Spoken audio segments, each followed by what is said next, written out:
আসসালামু আলাইকুম ছোট্ট বন্ধুরা, আশা করি তোমরা সবাই ভালো আছো। আজকে আমি তোমাদের প্রথম শ্রেণীর ভাষা শিক্ষা, ব্যাকরণ ও নির্মিতি বইটি পড়াবো। আজকে তার দ্বিতীয় পর্ব। চলো শুরু করি। বিসমিল্লাহির রহমানির রহিম। মহান আল্লাহর নামে শুরু করছি। পাঠ 4, মাত্রা, কার চিহ্ন ও ফলা। 1. মাত্রা কাকে বলে? উত্তর, বাংলা বর্ণের উপরে এরূপ চিহ্নকে মাত্রা বলে। 2. মাত্রা অনুযায়ী বর্ণ কত প্রকার ও কি কি? উত্তর, মাত্রা অনুযায়ী বর্ণ 3 প্রকার, যেমন মাত্রা ছাড়া বর্ণ, অর্ধমাত্রা বর্ণ ও পূর্ণমাত্রা বর্ণ। এ. মাত্রা ছাড়া বর্ণ। ঘ. অর্ধমাত্রার বর্ণ। স্বরেয় পূর্ণমাত্রার বর্ণ। দেখো, উপরের এই দাগটি হলো মাত্রা। যে বর্ণের উপর মাত্রা নেই, মানে চিহ্নটি নেই, ওইটা মাত্রা ছাড়া বর্ণ।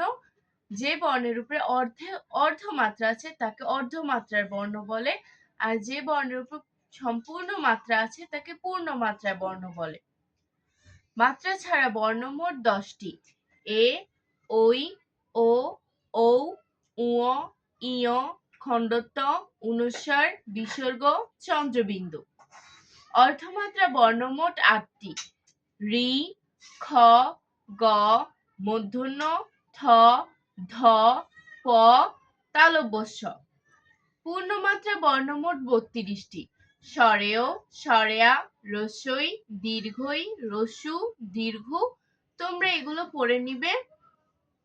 3. কার চিহ্ন কাকে বলে? কার চিহ্ন কয়টি ও কি কি? উত্তর, স্বরবর্ণের সংক্ষিপ্ত রূপকে কার চিহ্ন বলে। কার চিহ্ন 10টি। আকার, রস্যিকার, দীর্ঘিকার, রস্যুকার, দীর্ঘকার, ঋকার, একার, ঐকার, ওকার, ঔকার। কার চিহ্নের আকৃতি ও ব্যবহার। কার চিহ্ন আকার, রস্যিকার, দীর্ঘিকার, রস্যুকার, দীর্ঘকার। কোথায় বসবে? বর্ণের ডান পাশে বসে আকার, যেমন ক যোগ আকার কা, ম যোগ আকার মা। রস্যিকার বর্ণের বাম পাশে বসে ক যোগ রস্যিকার কি, চ রস্যিকার চি, ন রস্যিকার নি, চিনি।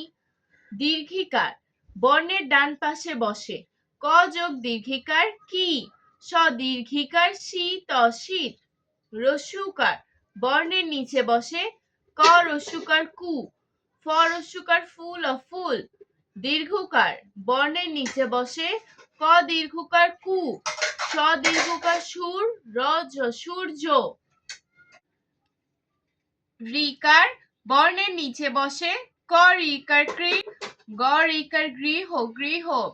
একার বর্ণের বাম পাশে বসে ক যোগ একার কে, ছ একার ছে, ল একার লে, ছেলে। ঐকার বর্ণের বাম পাশে বসে ক ঐকার কই, ক ঐকার কই। ওকার বর্ণের ডান ও বাম উভয় পাশে বসে ক ওকার কো, চ ওকার চোখ, হ চোখ। ঔকার বর্ণের ডান ও বাম পাশ উভয় পাশে বসে ক যোগ ঔকার কৌ, র ঔকার রৌ, দ রফলা, দ্র, রৌদ্র। 4. ফলা কাকে বলে? উত্তর, ব্যঞ্জন বর্ণের সংক্ষিপ্ত রূপকে ফলা বলে। 5. ফলা কয়টি ও কি কি? উত্তর, ফলা 6টি, যথা 1. জফলা, রফলা বা রেফ ফলা, বফলা, লফলা, ন বা মূর্ধন্য ফলা, মফলা। নিচে ফলার আকৃতি ও ব্যবহার দেখানো হলো। জফলা বর্ণের পরে বসে পদ্ম, রফলা বর্ণের নিচে বসে গৃহ, রেফলা বর্ণের উপরে বসে তর্ক, বফলা বর্ণের নিচে বসে জ্বর, লফলা বর্ণের নিচে বসে ক্লাস। দন্তন্য বা মূর্ধন্য ফলা বর্ণের নিচে বসে অন্ন, মফলা বর্ণের নিচে বসে জন্ম। পাঠ মূল্যায়ন। 1. মাত্রা কাকে বলে? মাত্রা হলো বাংলা বর্ণের উপরের এরূপ চিহ্নকে মাত্রা বলে। মাত্রা কত প্রকার ও কি কি? মাত্রা 3 প্রকার, যথা মাত্রা ছাড়া বর্ণ, অর্ধমাত্রা বর্ণ এবং পূর্ণমাত্রার বর্ণ। তোমরা এভাবে করে প্রশ্নগুলোর উত্তর লিখে নিবে। 3, নিচে কার চিহ্নগুলো ব্যবহার করে 3টি করে শব্দ গঠন করি? যেমন আকার দিয়ে হয় মা, বাবা, কাকা, কাকি। তোমরা এভাবে করে লিখে নিবে। 4, ফলা কাকে বলে? নিচে ফলার আকৃতি ব্যবহার করে 3টি করে শব্দ গঠন করো। ফলা হলো ব্যঞ্জন বর্ণের সংক্ষিপ্ত রূপ। তোমরা এই ফলাগুলো দিয়ে 3টি করে শব্দ গঠন করবে। 5, শূন্যস্থান পূরণ করো। যেসব বর্ণের উপরে রেখা থাকে সেগুলোকে পূর্ণমাত্রার বর্ণ বলে বা মাত্রা যোগ বর্ণ বলে। তোমরা এভাবে করে শূন্যস্থানগুলো পূরণ করে নিবে। পাঠ 5, শব্দ প্রকরণ ও বাক্য প্রকরণ। শব্দ প্রকরণ, অর্থবোধক ধ্বনিকে শব্দ বলে। 2 বা ততোধিক ধ্বনি বা বর্ণের মিলিত হয়ে যদি কোনো অর্থ প্রকাশ করে তখন তাকে শব্দ বলে। যেমন ক যোগ ল যোগ ম, কলম। এটি একটি অর্থবোধক শব্দ। আবার ল যোগ ক যোগ ম, লকম। এটি কোনো অর্থ প্রকাশ করে না, সুতরাং এটি শব্দ নয়। এক শব্দ কাকে বলে? 2 বা ততোধিক বর্ণ মিলিত হয়ে যখন কোনো অর্থ প্রকাশ করে তখন তাকে শব্দ বলে। যেমন ব যোগ রস্যই বই, এখানে বই একটি শব্দ। 2, উৎপত্তিগতভাবে বাংলা ভাষার শব্দসমূহ কত প্রকার ও কি কি? উত্তর, উৎপত্তিগতভাবে বাংলা ভাষার শব্দসমূহ 5 প্রকার, যথা তৎসম শব্দ, অর্ধতৎসম শব্দ, তদ্ভব শব্দ, দেশি শব্দ ও বিদেশি শব্দ। বাক্য প্রকরণ, কতগুলো শব্দ পাশাপাশি বসে মনের ভাব সম্পূর্ণরূপে প্রকাশ করলে তাকে বাক্য বলে। যেমন ইফতি ভাত খাচ্ছে, সূর্য পৃথিবীর চারদিকে ঘোরে। 3, বাক্য কাকে বলে? উত্তর, কতগুলো শব্দ একত্রে মিলে যদি অর্থপূর্ণ মনের ভাব প্রকাশ করে তখন তাকে বাক্য বলে। যেমন তাকরিম আল কুরআন পড়ে, এটি একটি বাক্য। আল কুরআন তাকরিম পড়ে, এটি কোনো বাক্য নয়। 4, বাক্য কত প্রকার ও কি কি? উত্তর, গঠন অনুসারে বাক্য 3 প্রকার। যেমন 1, সরল বাক্য, 2, জটিল বাক্য, 3, যৌগিক বাক্য। 5, বাক্যের অংশ কয়টি ও কি কি?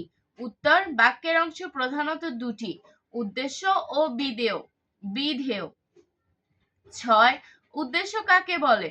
উত্তর, বাক্য যার সম্পর্কে কিছু বলা হয় তাকে উদ্দেশ্য বলে। যেমন আয়াত বল খেলছে, এখানে আয়াত সম্পর্কে কিছু বলা হয়েছে তাই আয়াত উদ্দেশ্য। 7, বিধেয় কাকে বলে? উদাহরণ দাও। উত্তর, বাক্যে উদ্দেশ্য সম্পর্কে যা কিছু বলা হয় তাকে বিধেয় বলে। যেমন আয়াত বল খেলছে, এখানে বল খেলছে, বিধেয়। বাক্য, উদ্দেশ্য, বিধেয়। বাক্য ফাতিহা আল কোরআন পড়ে, উদ্দেশ্য ফাতিহা, বিধেয় আল কোরআন। তোমরা এভাবে করে উদ্দেশ্য ও বিধেয়গুলো পড়ে নিবে। পাঠ্য বইয়ের আলোকে বাক্য গঠন। শব্দ জাতীয়, জাতীয় শব্দটি দিয়ে একটি বাক্য গঠন করব। শাপলা আমাদের জাতীয় ফুল, তেমনি নববর্ষ, পহেলা বৈশাখ বাংলা নববর্ষ শুরু হয়। তোমরা এভাবে করে শব্দ বাক্যগুলো পড়ে নিবে। পাঠ মূল্যায়ন। 1, শব্দ কাকে বলে? 2 বা ততোধিক বর্ণ মিলিত হয়ে যখন কোনো অর্থ প্রকাশ করে তখন তাকে শব্দ বলে। উৎপত্তিগতভাবে বাংলা ভাষার শব্দসমূহ কত প্রকার ও কি কি?